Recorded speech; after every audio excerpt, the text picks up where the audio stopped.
This Monday, Magoozy's got something special for you. Titans, go! Starting at 4, catch an all-new episode of the Teen Titans. Not so fast. It's hero time. And then, it's on to 3 straight episodes of Cartoon Network's hottest new hero, Ben 10. Let's wrestle! It's an MLK Day Magoozy Marathon, Monday from 4 to 6. Isn't it great? Oh yeah, who's bad? Only on Cartoon Network. January 16th, 2006. A childhood favorite of mine, Teen Titans, aired its final episode, Things Change, on Cartoon Network. I'm filled with a sense of despair. Not because of the cartoon or anything. I was just 14 at the time and going through an emo phase that I've later come to understand is probably some form of depression. But when does the phase end? Around that time, I wasn't really keeping up with any of my childhood interests. Instead, I'd gotten really into liking bands, cause, 2006. They were all going through emo phases too, and cartoons were for kids. No, not 14-year-old kids, even smaller dumb babies. Yeah, so what if I liked Teen Titans 2 years ago? Shut up! It wouldn't be until 2010 or so when I started getting nostalgic for my childhood again. And luckily for me, the pawn shop I passed every day on my 3-mile walk home from classes just so happened to have the first 3 seasons of Teen Titans and the Trouble in Tokyo movie, all for $3 a piece. Hell, I still have these exact DVDs to this very day. But this show had 5 seasons, didn't it? Well, I guess part of the show was better than none of it. But if I ever wanted to know how it ended, this meant I had to rely on getting that information from somebody else. Somebody else named... Internet? What? You guys aren't gonna believe this. Best girl, Tara, came back and didn't have her memories, and the rest of the team is fighting a monster, and Beast Boy is trying to help Tara but can't, and then decides to help the rest of the team, and it ends on a cliffhanger because Cartoon Network canceled season 6? Well, if this was really what happened, I'm sure it'd piss off a lot of fans. Or maybe it would even get their creative juices flowing to finish the story in a way that felt individually satisfying. That's right, I'm talking about fan fiction. Back during that time when I binged the DCAU for the first time, maybe around 2012 or 2013, I came up with this crazy idea. It was so crazy, I spelt crazy with a K in the script. You see, in that Static Shock episode with the One Step Ahead of the Game song,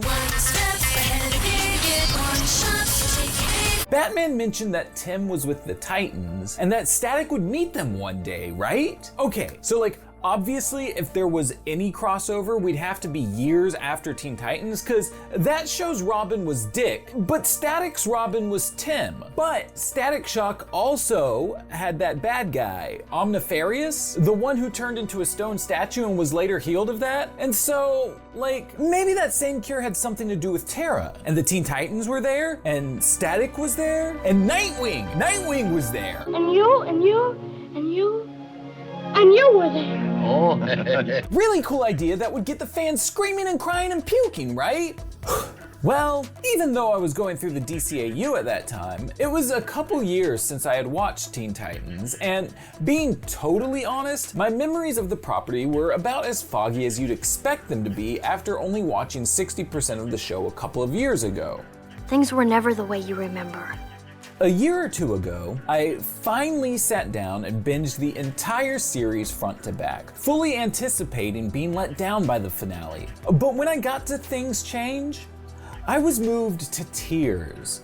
Not because I was sad there was never going to be a follow-up, but because it was a beautiful piece of television that struck so many emotional chords with me, and I honestly couldn't think of a better way to end the show.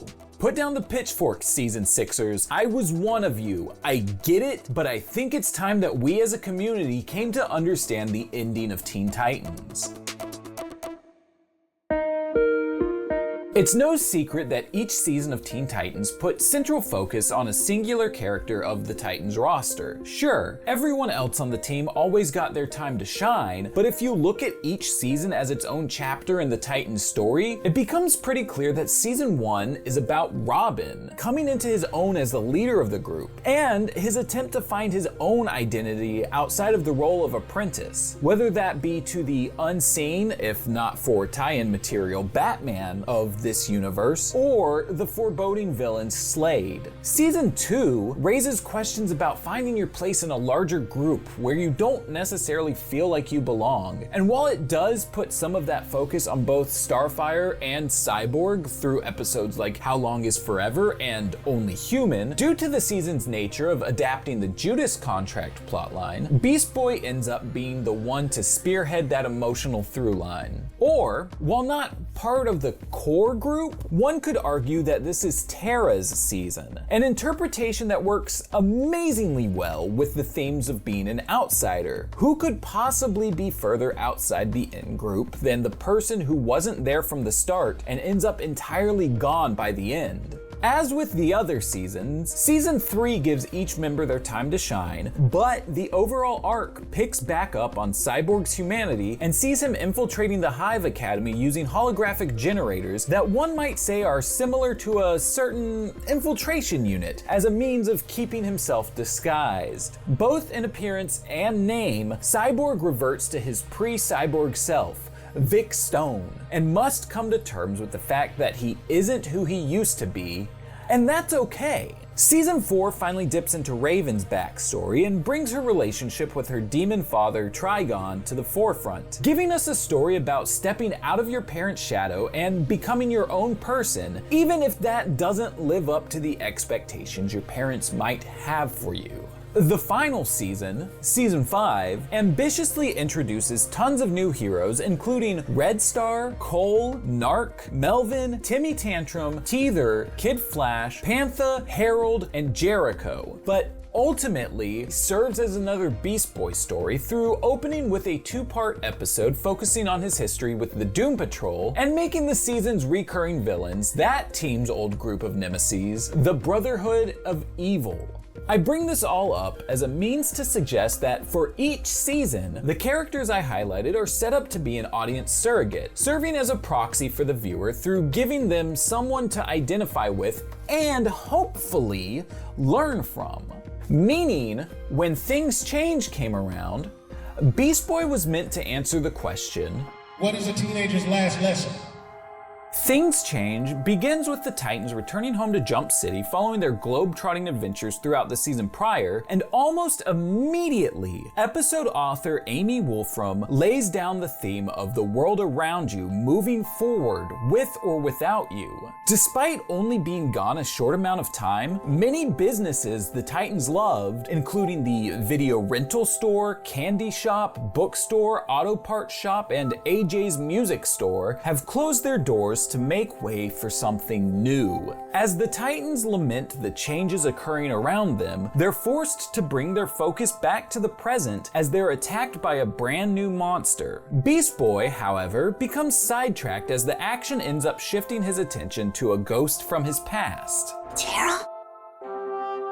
As the rest of his teammates follow the monster, hoping to put an end to its chaos, Beast Boy selfishly ditches them in a time of need, hoping to track down Tara. After all, why wouldn't he? The two were very close back during season 2, when they were both desperately searching for a sense of belonging, and she's been presumed dead ever since. It's a decision that's in character, but something about it feels wrong. Not only did Beast Boy ditch his teammates when they needed him, but he didn't even really go after Tara either. He visited the last place she was known to be, where she was left as a stone statue. A place he could have easily gone with the rest of the team had he been patient and helped them when they needed it. You better have a good reason for bailing on us. What was so important that you couldn't stay with the team? We could have used your assistance. And then there's the obvious question that arises when Beast Boy sees the statue is gone. If Tara is alive, why hasn't she tried to willingly make contact with the team or even just Beast Boy? A question that the episode raises deliberately. And simultaneously, is just as deliberate in not answering, but only offering hypothetical conclusions for. I am concerned for Beast Boy. Do you think Terra truly has returned? Anything's possible. But how? Maybe she freed herself. Or there could have been an earthquake while we were gone. Maybe the effect just wore off. If she is back, why would she not locate us? Last time we saw her, she wasn't exactly one of the good guys. Maybe she didn't want to be found. For Beast Boy, however, this question never arises. He shows no interest in what Terra, if this even is Terra, is going through currently, how long she's been free, or what she's been up to in the time between then and now. His sole focus in his interactions with her are in hopes of having an element of his past life to hold on to. You haven't changed a bit, Terra. While I've been breaking this episode down from a narrative standpoint so far, I think we need to also discuss how it uses its visuals as a means to communicate with the audience. You notice how the clip that just played went from a full screenshot of Beast Boy, held on Terra in a hyper-focused POV, almost like a comic panel highlighting just Terra, before breaking to bring back in the world around her as she reacted to his line? This isn't the only time the episode does this. We get it again moments later when Beast Boy draws comparisons to his memory of Terra, and a third time when he attempts to remind her that she once lived in Titan's Tower. Only this time with Beast Boy receiving his own box to highlight the emotional distance between the two characters. Each time this is done, it's meant to symbolize Beast Boy's tunnel vision, how he's so focused on keeping a part of his past in the present, and each time it's done, it's directly rebutted with a line that suggests whether or not this is technically the same person as Terra, she's no longer the person Beast Boy is hoping that she is. Why do you keep calling me that? Because you are Terra. One supreme pizza with extra anchovies. Hold the mushrooms, just the way you like it. I don't like anchovies, I'm allergic. Stars, because you like to sleep outside. Not me, I hate camping out. Too many bugs. Through the subtlety of her body language, it's made abundantly clear that these memories bring pain. But Beast Boy's desire to live in the past supersedes her feelings in the present. The visual cues, again, reminding us he isn't actually speaking to Terra, at least not as she exists currently. He's only speaking to a reflection. In fact, his clear disregard for who she is or how she feels in the here and now is perhaps most greatly on display when Beast Boy, having ignored the signs that this past life is preferred to be left in the past, physically assaults her, hoping that maybe he can bring past to present by forcing Terra to instinctively protect herself.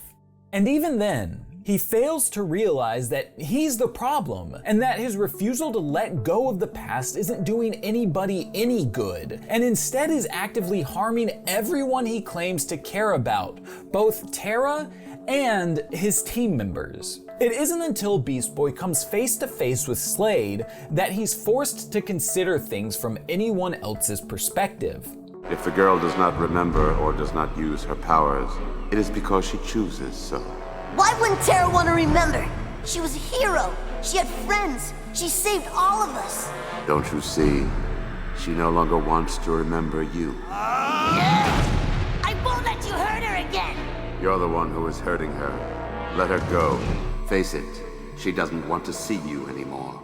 While the episode goes out of its way to show us that this was a Slade robot, the framing repeats the same visual language we've seen throughout, with Beast Boy speaking to a reflection of the past. After all, unless it was a fully sentient robot from the year 2040, how would it be so aware of what's going on in the present? To me, the conversation reads more as Beast Boy, in the wake of how he's mistreated the one person he keeps swearing he cares about the most, having to have some hard conversations with himself, and visualizing that voice of reason as a villain in hopes of making things easier to ignore rather than address head on. Robin did suggest that Beast Boy may not be a reliable narrator earlier this episode. Sometimes you want to see something that isn't there. Following this interaction, Beast Boy attempts to visit Terra at her school to make one last desperate plea, again with visuals suggesting he's only talking to a shadow of the past. Why can't things just go back to the way they were? You were so happy then. Things were never the way you remember. Now just leave me alone. Despite never getting the closure he hoped for, Beast Boy is forced to accept the present for what it is rather than what he wants it to be, and leaves to help the rest of his teammates who needed him all along. The main takeaway here is this was never a cliffhanger. There wasn't supposed to be more to the story than this. According to Rob Hoagie, who was responsible for writing almost a fifth of the show's episodes, at the beginning of Season 5, we were told that it would be the last batch of episodes ordered. In fact, we were slated to do 20 rather than 13. Amy and I, along with David Slack and Glenn Murakami, mapped out a pretty ambitious season arc. With 20 episodes, you have that luxury. After we planned everything out, it was, oh, by the way, now we're only doing 13. So we had to make some serious modifications to end up where we did. We also knew that Season 5 would be the last one. This was from the very beginning. Also the reason we ended with Things Change. You heard that right. Things Change was intentionally the finale. It was an attempt to give the teenage audience a lesson that sometimes in life, we don't get the closure that we want. But you don't have to take my word for it. Let's go back to that clip I set up earlier with Cyborg voice actor Khary Payton. So what is the last thing that we all learn as teenagers? High school, you graduate, and they're friends that you had all your life, and you become very close to, and then for whatever reason, the relationship doesn't go the way that you think, and you never see these people. There's somebody that you thought that you'd be friends forever, and you never see them again. And maybe there was some closure that you wanted, but you know what? Life doesn't work that way, and sometimes you just got to learn to move on. Beast Boy is there with Tara. Tara's come back from the dead somehow, right? And Beast Boy wants answers. Tara, what's going on? And she's like, you know what? I'm done with that. I'm moving on. And I really don't want to deal with that anymore. And that episode was literally about, you know what? This is a time when Beast Boy has to learn what it means to grow up. This is the last lesson you learn as a teenager. Yes, there's unanswered questions, but they're unanswered for a reason. Life doesn't always work out the way you need to, but that doesn't mean that life's a bad thing. That's just the way you learn sometimes. If we did a season 6, literally, that lesson means nothing. Means absolutely nothing. And apparently it meant nothing anyway, because nobody got that. Everybody's just like, we want to know what happened. We want to know season 6. And we're like, dude, learn, move on. There are other beautiful things to spend your time on. It's okay to watch Teen Titans Go. That's not the reason that the old show is gone. It is literally us getting drunk and thinking about the old show and writing ridiculous stories about it. We are having a ball. We invite you all to have a ball with us. But Teen Titans will never be gone.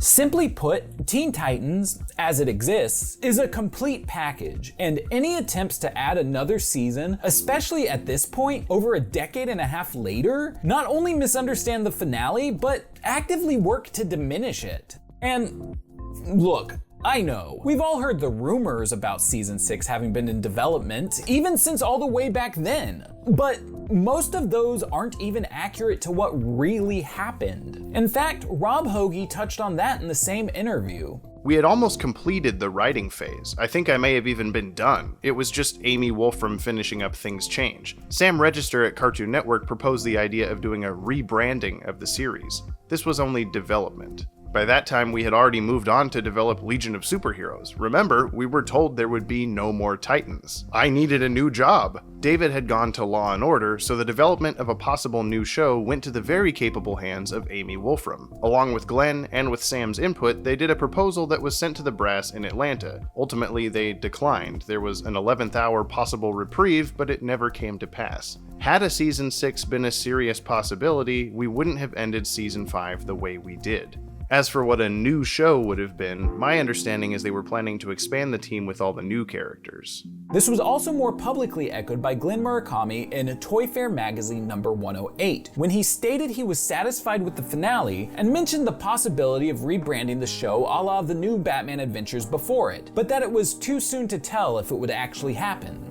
It's almost ironic when you think about it. In many ways, the fans who still beg for a 6th season of the show are, to this day, mirroring Beast Boy's attitude, hoping to cling onto a bright spot from their past and set aside the fact that plenty of the people who were involved don't really want to do that. They built an end that meant something to them, that they hoped the audience would learn from, and like Glenn Murakami said, they're satisfied with it. To be as upfront as possible though, this isn't me saying that asking for revivals of shows we love is always a bad thing. But I do think it needs to keep in mind the humanity of the creative staff behind the scenes. Teen Titans is far from the only time Warner Brothers has ended an animated DC Comics adaptation before its time, and many of them didn't even get to give their shows a purposeful ending by then. It's kind of wild to think about now, but there was a point in time where we all thought Young Justice was going to suffer that fate following its cancellation in 2013, despite its 2nd season ending on a cliffhanger. Hell, I Tumblred the out of whatever revival hashtags were going around at the time. I went out of my way to purchase as many of the remaining Young Justice toys as my paychecks as a McDonald's crew member would allow, and even binged the show again on Netflix to help improve the streaming numbers. I mean, sometimes I'd even just throw it on while I was leaving the house for work just so those extra plays would be there. I was committed, and it wasn't long before a 3rd season was announced. This, of course, has been rare to see though. We have a whole Batman show that ends on a tease of an arc being set up for anarchy in a season 2 that never came. A season 2 that, in fact, we recently found out was going to introduce the Outsiders. A Green Lantern show that was intentionally left on a cliffhanger to set up its future before being canceled. A future that would have included Jon Stewart and Kyle Rayner and an entire arc adapting Blackest Night. The list goes on. But if we want to ask for these things, we need to make sure that the people that made them things we love in the first place are willing to return. It's not just the characters that make these things special, it's the people that work on them. While looking into the rumors about Teen Titans Season 6, I came across a lot of posts from crew that suggested they were tired of being asked about it, and it reminded me of this quote from Bruce Timm around the time Batman and Harley Quinn came out. I don't have a burning desire to go back and make more BTAS style stuff. I mean, it was fun this one time. I hate to have to compete with the memory of the work I did 25 years ago. There's a lot of people who revere Batman the Animated Series, and anything I do now, people are automatically going to compare it to not just the actual show, but to their memory of that show. The way that show made them feel back 25 years ago when they were 13. So it's really, really tough. And let's be honest. He's kind of right. Despite the fact that Batman the Animated Series has its duds, that movie got torn to shreds for not living up to fans' nostalgic perception of the show as the perfect cartoon. And we even see the same going on with Young Justice today, despite there being an even shorter window of time between cancellation and revival. Like Tara said earlier, things were never the way you remember. And it's because of that nostalgia that it's so hard to make a revival feel satisfying, even if the original crew returns. I would love to see more Green Lantern the Animated Series, and so would the people who worked on it. In fact, they've been as vocal about that as they can, even as recently as a few months ago. But at the same time, there's an anxiety that even if it did return, it wouldn't capture the same magic. Not only would it be competing against our nostalgia, but it's been years without these characters, and everyone who helped bring them to life has certainly changed as people in that time. Would they even be capable of approaching them in the same way? Who knows? Things change. And yet... Hey buddy, so while we were time traveling, it looks like the Green Lantern crew got back together to do a sort of sequel in the new season of Young Justice, and I know you were saying that was getting mixed reception, but like, everybody seems to be loving that episode. Does that derail things? Am I derailing the point you were about to make? And yet, there's one DC-related show from Warner Brothers Animation that I think would be perfect for a revival, and we've just spent the last 7 videos talking about it. Season 2 of the Batman Beyond spin-off, The Zeta Project, was forced to end on a cliffhanger if Bob Goodman and company wanted to even have the chance to have it picked up for Season 3. And while they went through with that demand, between all of the meddling Kids WB had already done, and changes they required for the future, such as turning Z's human companion Ro into someone who's actually been a secret robot the whole time despite having a whole arc where she tracks down her only remaining living relative, Bob ended up leaving the show in frustration. He had arcs planned for the next 2 years, and we never got to see them play out because Kids WB wouldn't stop interfering. But what if it came back now? In a time where kids' action cartoons have shown they can be deep, meaningful character explorations, and not just 30-minute toy ads, Bob could finally have the space he would need to finish Zeta's story in the way that it should be. And there'd be almost no competition with a nostalgic audience who'd complain that the show wasn't living up to its former self. I mean, as it is, we know there are some other Zeta fans out there, but simultaneously, it just feels as though in the current year, most people who know or care about the show in any degree feel the way they do about it because of its connection to the larger DC animated universe. A franchise that's known for prestige levels of storytelling. Whether that be Heart of Ice from Batman the Animated Series, Superman the Animated Series episode The Late Mr. Kent, or the entire Cadmus arc from Justice League Unlimited, to name a few. Bob should be given the space to elevate his creation to the same levels as the rest of its family. He's written so many episodes for the DCAU shows that we all know and love. He's capable of making something worthwhile, and it's a shame that his creation is more or less seen as a punchline, tagging along with a crowd it was never even allowed to keep up with due to Kids WB's heavy interference in the creative process. This show was meant to be mature, darker than Batman Beyond even, with plans to tackle thought-provoking themes and topics. And on top of it all, he wants to return to that world. I'm not just talking about his attempt to pitch a live-action Zeta show with John Schneider from years and years ago, which, side note, if that happened, I feel like it would necessitate a Will It Canon episode for that Lil Romeo show on Nickelodeon. I mean, live action can be part of the DCAU? That raises some questions, but I'm talking about recently. Listen, I would love any opportunity to tell the rest of the story and share that with the world. And, you know, as obscure as the show is, I can't help but feel Bob and I aren't the only ones who are hoping it finally gets a conclusion. What's wrong, DC/Warner/Discovery/whoever you are? I could hear you from downstairs. I bet I know what it is. Your projects are in disarray. You can't seem to decide who to keep as your lead characters or actors, but I know what to do. Bring back the Zeta Project. What do you mean it doesn't make sense? What do you know? You're just a non-existent kid. The Zeta Project.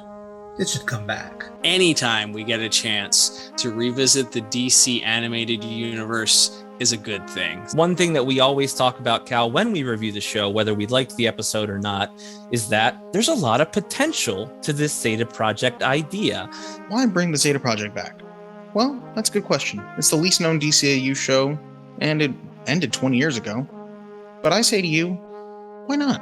When Titans is on its 4th season, when Batwoman got 3 seasons, when the Watchtower Database has yet to hit 100,000 subscribers, I think we need a win. In the entirety of the DCAU, I don't think there's been a show or character that's gotten such a short stick, quite like Zeta and the Zeta Project. The series ended on a cliffhanger, and it's criminally insane that virtually no Zeta content of any kind has been made since that series ended. And don't even get me started on the fact that you can't even watch it on streaming.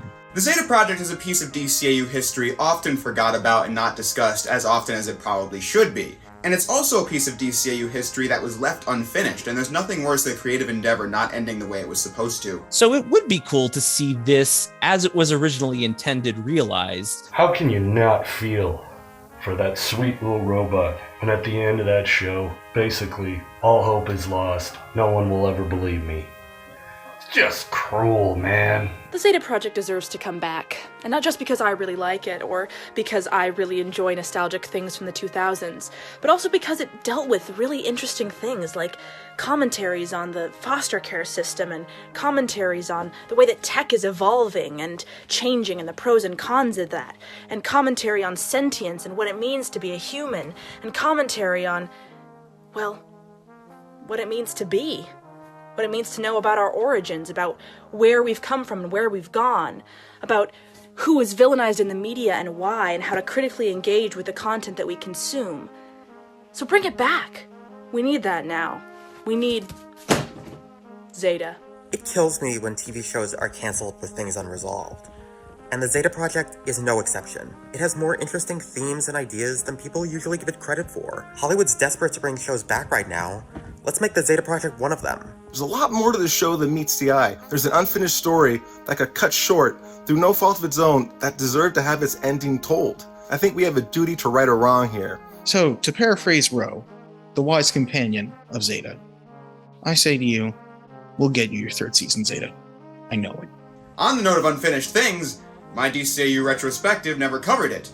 So if it ever does come back, it might be time for me to get to these videos people keep asking me for. As I promise, one day, it shall happen. My introduction to the Zeta Project happened more or less at the same time as all the other DCAU shows. And I admit, at first I watched it because it was right after Batman Beyond, because there was always the chance that Batman might show up in one of the episodes. But I learned to appreciate it for what it was. I learned to care about Infiltration Unit Zeta for his struggles with his nature and his value for human life. It was a good show that ended too soon. The talent is still there. The writers, the voices, they're all willing to get back to it. And in this era where there are so many revivals, I just want to bring the Zeta Project back. Bring back Zeta. Bring back Zeta. Bring back Zeta. Bring back Zeta. Bring back Zeta. Bring back Zeta and make it known to Warner Brothers that the man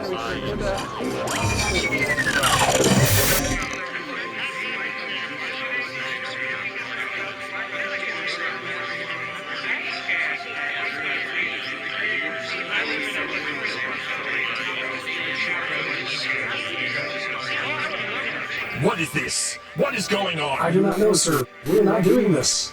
I'd say your plans have backfired, my friend. You wanted a world where the Zeta Project wasn't put on a pedestal. You wanted the history books to say it didn't matter.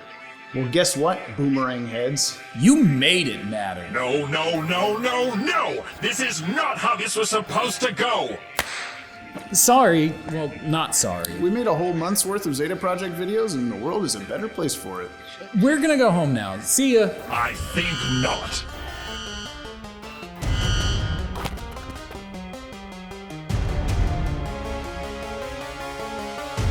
You know, we were going to just straight up kill you after you made the required videos. But now I see there is only one way to rectify this. To make them all see the Zeta Project is just a show, just a cartoon.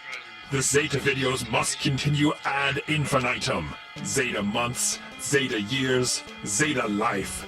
You will continue to talk about the show for the rest of time. The Watchtower Database is now officially the Watchtower Database. Are you fucking... No! Look, I had a blast. Believe me, I did. But I don't want to just talk about Zeta for the rest of forever. I want to talk about more stuff than that, even more than just the DCAU. I want to talk about horror movies and Marvel cartoons. I'd like to do videos on Sonic and Minions and whatever. Things and stuff. Frankly, my dear, I don't give a damn.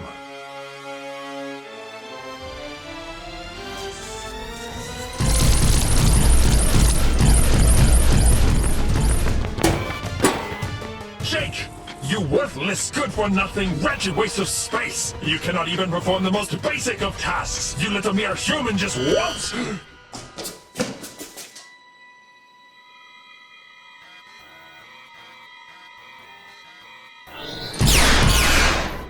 Jake, calm down. No, you listen to me! I am sick of you pushing me around. I may not live up to your standards, but I have worth, Zeta, dammit! Jake, please. You shut up! I have been considering this for some time. The true believers back home will revel in your deaths. I will become a savior of our kind. A god! Whoa. Don't mess with Jake, apparently. Stop this at once, Jake! Shut it down! Shut it down now! I cannot! I am already integrating! It is all so beautiful! I can see every part of the infiltration unit database! I am the database!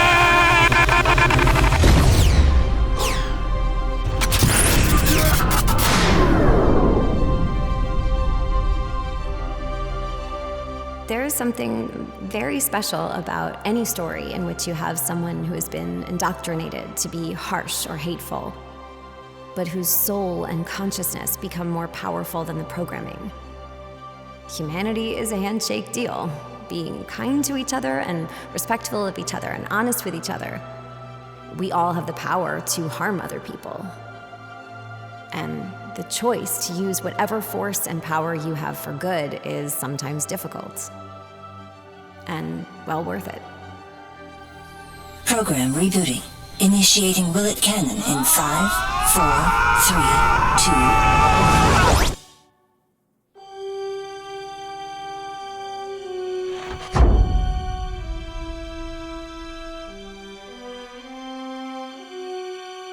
Wait, stop! Where are you going? James? Data James?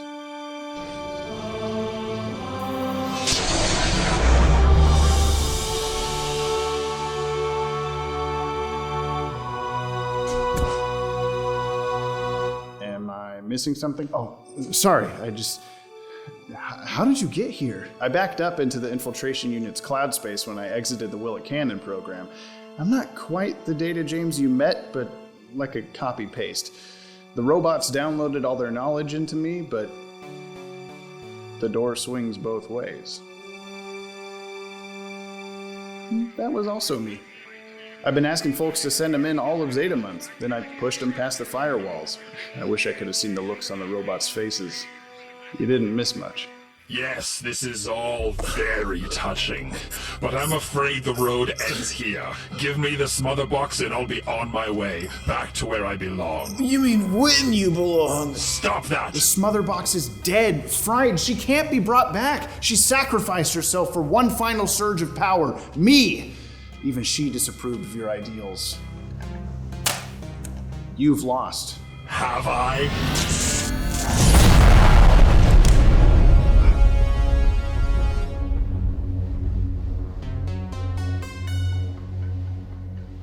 Really? We're doing this trope? James, it's me. I'm the real Maddie. No, you're not. You're the phony. Don't you recognize me?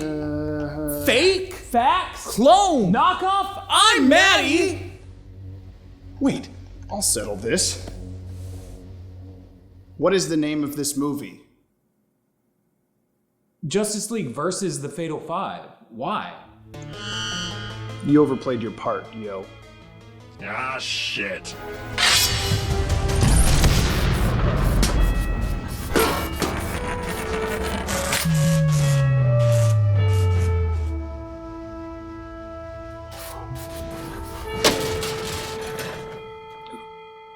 How did you know that that wasn't me?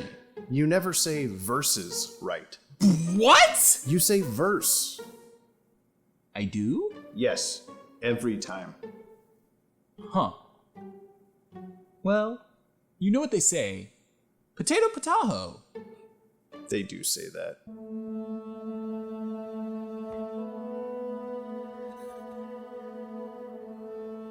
So, now what? We're free from the Zetas, you're free from the basement, you're free from the computer. We can pretty much do whatever we want. You know, as weird as it sounds, I do kind of miss making the vanishing point.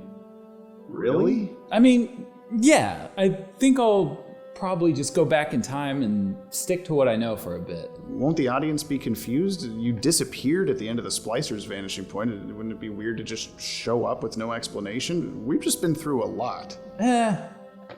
I'll probably just tell them it's a story for another time. Good one. Puns. Puns. I guess this is goodbye. I guess so. Do you do that? Okay.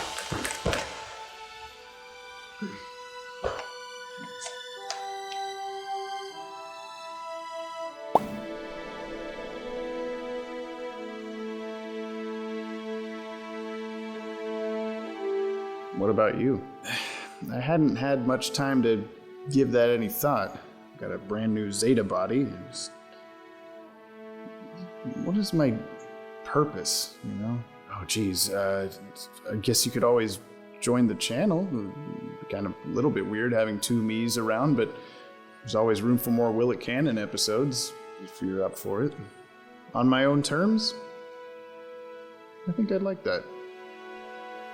But I'm gonna need a new identity. I'm kind of tired of being, well, you, no offense. Being me sucks sometimes, I get it. How about this?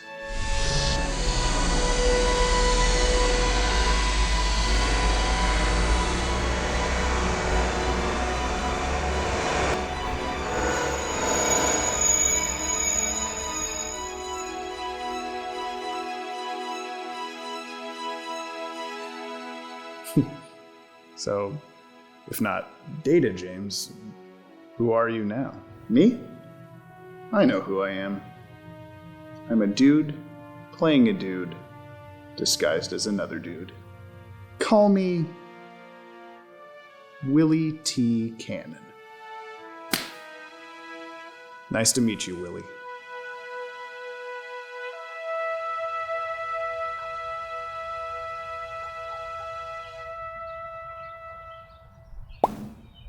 Wait, what? Oh, yeah, I did like 16 more Vanishing Point videos, but I wasn't really feeling it anymore. Oh. Hey, did you know that like half of those old videos were just done by those multiversal me's from the courtroom earlier? No shit. Yeah, just crazy shit. Lab coat, huh? I dig it. Where's he going? Said he had to get away from anything to do with you. Well, he said mom, but I think that's you. Feels weird, but I'll allow it. Yeah. I'm sure we'll see him again soon. Probably. He has your phone number, right? I think so. Are we cool? Why wouldn't we be cool? You cloning me without my consent, us being on opposing sides of the courtroom. You were getting pretty chummy with the Zetas there for a second. Oh, yeah. That stuff. Well, it's water in the bridge months ago. Yeah, whatever. It was months right, ago. Yeah, it doesn't matter. Hey, where'd you get that laptop anyway? The other multiverse me? They ended up dropping in the courtroom a while back, and, you know, I couldn't just leave it there. I figured maybe we'd need it for something. But wait. So back when I disappeared into the future, I left my laptop behind, and the data you crawled out of it. You saw all that happen. Right. But in the future, my laptop popped in right after me, and there was a digital you still in it, just aged up, and they told me all about Earth 12. Okay. Then when I got back to 2019, there was the laptop that DigiU crawled out of, and the laptop that I brought back with me from the future. The first of which got left behind when Manhattan took us to the courtroom. Barely following. But if you had my laptop in the present day, then where did the one that I had in the future come from? Okay, I've gone cross-eyed, but now that we're out of the temporal barrier of the courtroom, can't you just send that EarthJ laptop to the future? That should close the loop, right? Yeah, wait. This laptop belongs to a different me from a different universe. Do you think they made a digital clone on here too? Is there a Data James on here? Hello. I was wondering what was going on out there. I keep hearing all this. Hey, I'm gonna send you to the future now, okay? I love you. Bye-bye. What? Hello? Excuse me, what are you doing? 40 years hopscotch, just like that. Nice. Well, I guess I should find my own place now. Good plan. Any other dangling plot holes we gotta take care of? God, I hope not.